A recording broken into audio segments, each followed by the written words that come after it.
No nii, eilne postitus tõi väga palju reaktsioone ja nende reaktsioonide pealt nüüd ma tahan luua teile ühe video, kus ma räägin teile oma tulevasest tarokursusest ja miks see kasulik on. Ma ei tea, miskipärast keegi ei näinud, et ma avan tarokursust.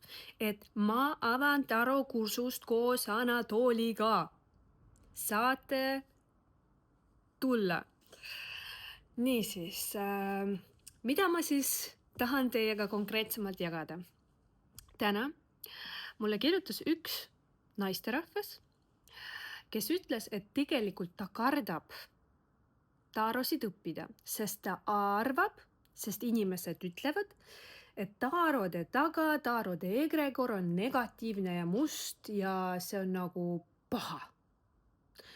Eksisteerib selline üsna populaarne arvamus, et tarod on must, negatiivne. Et kui sa töötad nendega, siis sa seod ennast mingi musta ja tumeda egregoriga. Ja selles on osake tõtt. Miks selles on osake tõtt? Sellepärast, et igas egregoris eksisteerivad nii halvad, negatiivsed kui ka head positiivsed energiat. Iga egregor, iga süsteem koosneb sellest energiast, mida need inimesed, kes sinna kuuluvad, panevad sellesse süsteemi. Ehk siis kas see on negatiivne või positiivne, sõltub sellest, kuidas seda kasutavad inimesed, kuidas need inimesed, kes kasutavad tarokaarte, mis viisidel ja kuidas nad seda kasutavad. Ja mitte kõik tarokaartide lugejad ei too inimestele kasu, vaid väga paljud tegelikult sellega teevad kahju. Võivad rikkuda, ma ei tea, seadusi, looduse seadusi, võivad enda peale võtta teise inimese karmad, võivad ennast segada teise inimese saatusesse, võivad öelda asju, mida ütlema ei pea. Aga nad seda teevad ja sellega nad loovad seda negatiivset energiat sinna egregori. Ja seda siis väga paljud loevadki välja. Aga ma tahan teile seletada, et tarod on lihtsalt instrument ja toon sellist allegooriad. Kui me räägime näiteks skalpellist, skalpell, millega kirurgid lõikavad siis keha. Skalpell on instrument, millega lõigatakse keha lahti, ihu. Skalpellit võivad kasutada erinevad inimesed. Näiteks kirurg. Kui kirurg kasutab seda ja päästab läbi selle kellegi elu, siis inimesed vaatavad skalpelli ja kirurgi kui midagi head ja kasulikku. Aga kui seesama skalpel on mõne, ma ei tea, maniaki käes, kes tapab sellega inimest, siis kõik vaatavad seda kui kurjategu. Ja keegi ju ei mõtle, et see skalpel on halb või hea. Ehk siis, mida ma tahan sellega öelda? See instrument on hea, see on nagu skalpel ja me ei värvi instrumenti mingisse värvi. Kõik sõltub sellest, kuidas seda kasutatakse ja kes seda kasutab. Kui sa oled kirurg, kes toetab sellega päriselt inimesi, siis see on hea. Aga kui sa oled maniak, kes tapab sellega, siis see on halb ja me ei värvi skalpelit kui head või halba. See on lihtsalt instrument, millega saab tööd teha ja väga võimas instrument. Täpselt sama on tarodega. Tarokaardid on vaid instrument professionaali käes. See ei ole halb või hea. Seda saab kasutada teiste inimeste kasuks ja enda kasuks. Ja sellega saab teha täpselt samamoodi ka teisele inimesele kahju. Ja see, mis meie Anatoliga õpetame, me ikka püüame anda teile selliseid instrumente, tähendab, mis instrumente, selliseid viise, kuidas kasutada taarosid maksimaalselt kasulikult nii endale kui ka teistele. Ja nii Anatoli annab teile omad arusaamised kui ka mina. Mina nüüd olen kasutanud taarosid üle 3 aasta ja aidanud, mul on kokku üle 600 kliendi ja need on aidanud nii mind kui ka teisi. Ja väga pikalt nad olid mulle nagu kargud, selles mõttes, et ma usaldasin tarokaarte rohkem kui ennast. Ja ühel hetkel ma mõtlesin, et okei, davai, paneme need kargud ära, usaldame ainult ennast. Ja nii ma tegingi. Ma põletasin kõik oma tarokaardid maha, et ma hakkaksin õppima usaldama iseennast ja ainult iseennast. Ja nii ma tegingi pool aastat. Ja ma õppisingi toetuma ainult iseendale ja ma sain aru, et see on võimalik ja ma toetusingi ainult iseendale. Ma sain nagu selle oskuse selgeks ja tugevdatud. Ning poole aasta pärast taarod uuesti kutsuvad ja siis ma mõtlen, et mis mõttes, kas ma jälle võtan karkusid endale alla. Aga lõpuks ma otsustasin, et ma võtan need tarokaardid uuesti kasutusse, aga mitte kui karke. Mitte miskit, millele ma täielikult toetun ja ilma milleta ma ei saa hakkama. Ma võtan taarosid vastu kui partnerid, kui abimeest, ilma milleta ma saan hakkama, aga mis aitab mind vajadusel. Aga ilma milleta ma saan ka väga hästi hakkama. Ja praegu oma töödes ma kasutan erinevaid võimalusi, kuidas diagnosteerida, kuidas jõuda selguseni. Ma kasutan nii oma nägemist, selgelt tajumist, kanaldamist, ühendust kõrgemate jõududega, kui ka läbi tarokaartide. Ja nad toetavad nagu täiega 100%, sest nad lihtsalt, kes teab konstellatsioone näiteks. Konstellatsioonid avavad sulle konstellatsiooni väljal inimese alateadvuse. Ehk siis see, mis toimub inimese peas ja elus, avaldub väljal. Täpselt sama on tarokaardid. Kui sa avad neid kaarte, sinu ees sellest väljast, mida loovad kaardid, avaldub kliendi alateadvus. Ja väga-väga kiiresti võib saada selliseid vastuseid, mida näiteks teraapias sa ei saa ka pool aastat. Nii et tarokaardid on väga võimas instrument. Nii tavainimestele oma tavaelus mingite otsuste tegemisel, mingite vastuste saamisel. Võib-olla selles videos, võib-olla teises videos ma siis natuke räägin, mis kasu on veel peale tööd inimestega nendest tarodest.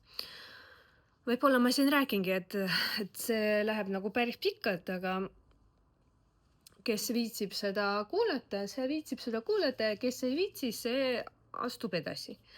Et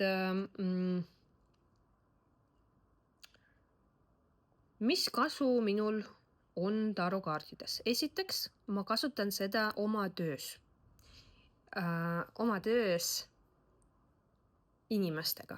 Et kui keegi tuleb minu juurde, neil on alati küsimused, siis läbi tarokaartide me võime vaadata vastuseid nendele küsimustele.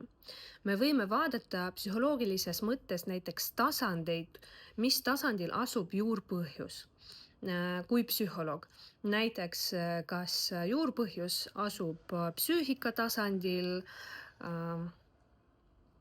see nagu prenataalne, eostumine kuni praegune hetk, ehk siis kas see trauma asub siin tasandil või trauma juur asub suguvõsas, suguvõsaliini pidi kellegil, ehk siis vanemad pluss, või trauma juur, kes usub reinkarnatsioone, siis asub seal, või trauma juur asub kuskil mujal. Vahepeal ma vaatan üle, kas inimestel on needused peal läbi tarokaartide, kas on mingid needused, sajatused, läbi tarokaartide on võimalik ka vaadata, kas inimesel on mingi olevused, teemonlikud küljes, mida saab ka väga ilusti vaadata. Läbi tarokaartide on võimalik vaadata teisi inimesi, kui see on ülevalt poolt lubatav. Ehk siis saab küsida, kas ma tohin vaadata mingit teist inimest. Näiteks praktilises mõttes siis, kui ma olin armunud ja ma ei olnud kindel teise inimese tunnetest, muidugi pole vaja olla selle inimesega koos ja midagi oodata, kes ei näita sulle kindlalt välja, mis tal sees toimub. Ma saan sellest väga hästi aru, aga mul on omad õppetunnid, teil on omad õppetunnid ja siinkohal ma palun mitte seletada. Ma lihtsalt seletan teile, kuidas on võimalik tarokaarte kasutada. Ehk siis saab vaadata, mis on teisel inimesel peas, tunnetes, plaanides, mida ta hakkab tegema, mida ta ei hakka tegema. Ja ma olen vaadanud nagu läbi 4 aasta neid partnereid juba väga palju. Ja ma ütlen seda, et kui ma ei kuule neid tarokaarte, siis niikuinii juhtub nii, nagu need tarokaardid fucking ütlesid. Niikuinii see fucking juhtub nii. Ja iga kord ma imestan. Iga kord ma imestan, kuidas, et ma jälle ei kuule neid ja juhtub ikka sama ja näitab ikka, et tal ei ole tundeid ja ta ei tähtsusta sind ja mine ära ja midagi ta sinuga ei taha, ainult kasutab. Ja täpselt nii ongi. Et tarokaardid lihtsalt näitavad tõde.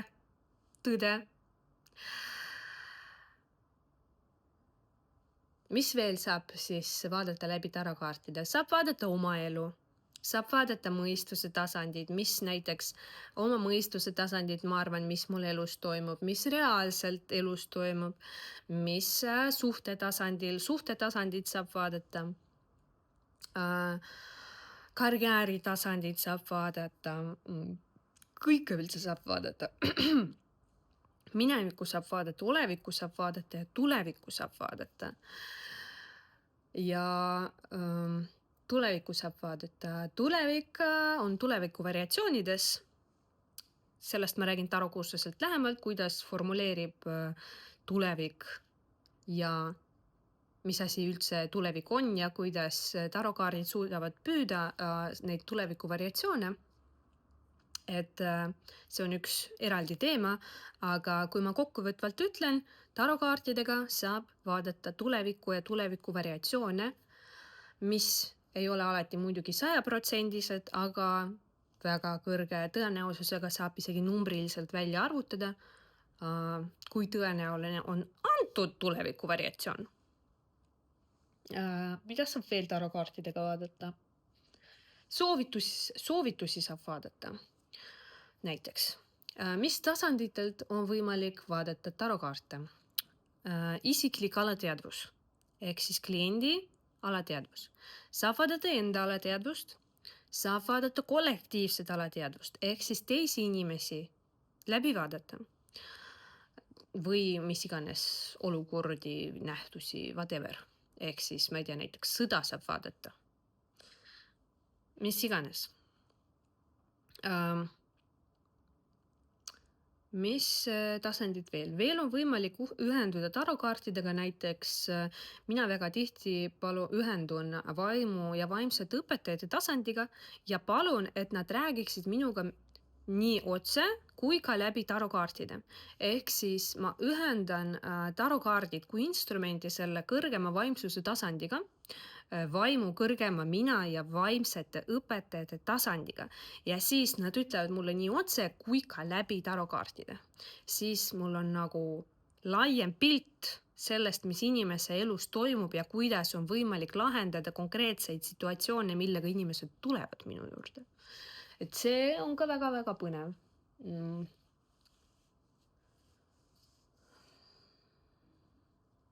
Jah, et natuke siis detailidest. Kursust teeme Anatoliga koos. Tuleb 2 osa, praktiline, teoreetiline paralleelselt. Praktilist osa juhib Anatoli, see on 300 € kuu. Teoreetilist osa juhin mina, mis on 100 eurot kuu. Te võite võtta ainult praktilist osa, ainult teoreetilist osa või mõlemad osad samal ajal, sest nad toimuvad paralleelselt. Siis on see 400 eurot kuu. Ja kohad on piiratud, maksimaalselt me võtame 10 inimest, ma arvan, ja mitte rohkem, sest rohkem me ei suuda hallata ja siis ei saa minna nii individuaalseks. Et sellist hinda, nagu ma pakun praegu, ei tule enam mitte kunagi. Sest see Anatoli on teinud juba nagu päris pikalt. Mina aga pole õpetada saanud inimesi ja sellepärast see on minu poolt selline eksperimentaalne õpetus, sest see on esmakordne ja ma veel täpselt ei tea, kuidas minupoolne siis osa hakkab välja nägema, aga mul on nagu oma programm valmis. Ehk siis see on eksperimentaalne ja sellepärast on see nii madal hind, et hiljem sellist hinda enam ei tule mitte kunagi. Nii et kes on valmis mind usaldama, kes on valmis Anatolit usaldama, meie professionaalsust ja ekspertsust, eksperdilisust, ei, midagi ma ajasin nüüd, ekspertiisi, kes on valmis meid usaldama, siis ma kutsun teid Taro kursusele ja saab olema väga põnev teekond. Praktiline osa on 1 kord nädalas poole aasta jooksul. Ehk siis see saab olema väga sügav ja põnev avastuse retk. Kõigepealt iseenda kohta. Ja kui sa oled valmis sügavustesse ujuma, siis ole hea, kirjuta mulle ja ma panen sind kirja. 1 inimene on mul juba olemas, nii et võtke kiiresti oma koht.